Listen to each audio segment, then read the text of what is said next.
여러분 안녕하십니까, 진성호입니다. 요즘 워낙 큰 뉴스들이 막막 터지기 때문에 그냥 조용히 묻혀진 사건이 또 하나 있습니다. 이명박 전 대통령 2심 항소심에서 다시 법정 구속이 됐습니다. 1심보다 형량이 크게 늘어났습니다. 이런 재판을 보고 지금 대한민국의 사법부는 죽었다, 이렇게 말하는 사람들이 있습니다. 바로 이명박 사람들입니다. 이명박 대통령 재임 시절 장관과 청와대 참모를 지낸 사람들이 성명서를 어제 냈습니다. 상당히 울분에 찬 토론을 하고 있습니다.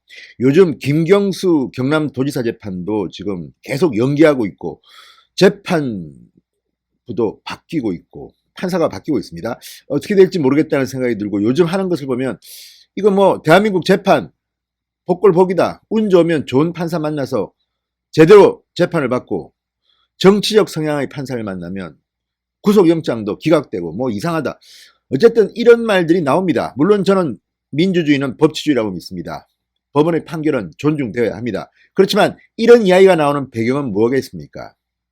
이명박 전 대통령, 박근혜 전 대통령, 지금 두 명의 전직 대통령, 보수 우파 진영의 정당에서 배출한 두 대통령이 지금 영어의 몸이 되어 있습니다. 이런 가운데 어제 이명박 사람들이 아주 강한 톤의 성명을 발표했습니다. 소개해드리겠습니다. 진성호의 융단 폭격 시작합니다. 사법부를 융단 폭격합니다. 방송에 앞서 아직 진성호 방송에 구독자가 아니신 분들은 붉은색 구독 버튼 눌러주십시오. 더 좋은 방송으로 보답하겠습니다. 이명박 정부에서 장관과 청와대 수석을 지낸 인사들이 어제 성명을 냈습니다. 대한민국 사법부가 스스로 법의 수호자이기를 포기하고 권력의 하수인이 되었음을 입증한 엄중한 사건이다, 이렇게 말했습니다.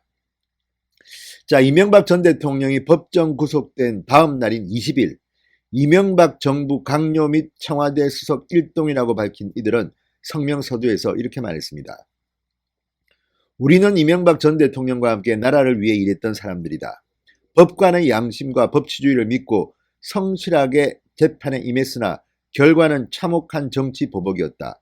수사 시작부터 재판까지 철저하게 정치 보복을 목적으로 기획됐다, 이렇게 비판했습니다.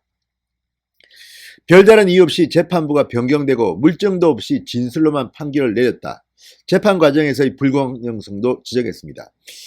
지금 추미애 법무부 장관 틈만 나면 피의자 또는 피고인의 인권을 이야기하고 하는데, 지금 이것이 우리 편이나 내 편이냐 뭐 때문에 달라지는 겁니까?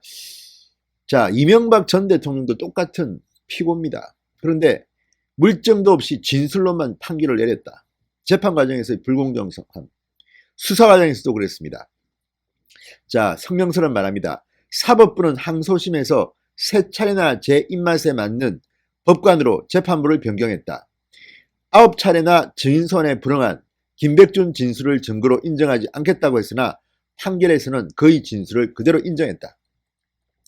2020년 2월 19일 사법정의는 죽었다. 우리는 문재인과 그 하수인들이 저지른 일을 결코 잊지 않을 것이며 그들은 반드시 대가를 치를 것이다, 이렇게 말했습니다.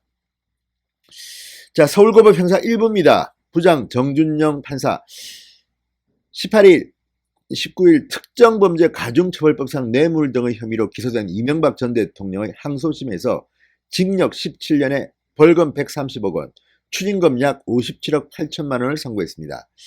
지난해 3월 6일 보석으로 풀려나 불구속 상태로 재판을 받아왔던 이명박 전 대통령은 350일 만에 다시 법정 구속됐습니다. 이런 상황들을 보면 정말 이들의 주장처럼 대한민국의 사법 정의는 살아있나 생각할 때가 많습니다. 저도 뭐 요즘 선배 변호사한테 들은 이야기인데 지금 법원의 분위기가 예전 같지는 않다고 합니다. 김명수 대법원장에 대한 불만들이 점점 고조되고 있다, 이런 말도 들었습니다.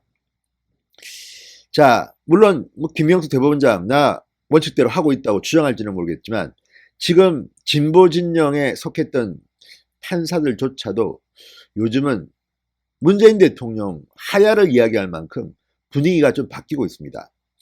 물론 판사들은 그 성격상 겉으로 잘 드러내지 않습니다. 일부만 말고는. 그런데 진보 성향, 그러니까 양승태 전 대법원장을 공격했던 그런 사람들은 지금 바로 판사 법복을 벗고 민주당 국회의원 되겠다고 달려가고 있습니다. 전 현직 판사들이 이렇게 많이 집권 여당으로 뛰어간 적이 있습니까? 그러니 우리는 오해할 수밖에 없는 겁니다. 물론 이명박 전 대통령의 판결에 대해서 제가 법리적인 논쟁을 하고 싶지는 않습니다.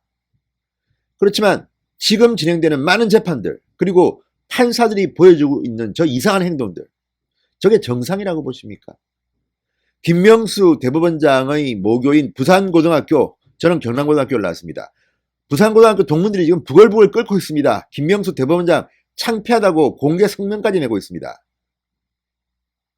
이런 상황에서 이명박 전 대통령에 대한 항소심 판결, 자, 이명박 대통령과 함께 일했던 공무원들, 장관들, 청와대 수석들 정말 울분이 터질 것 같습니다.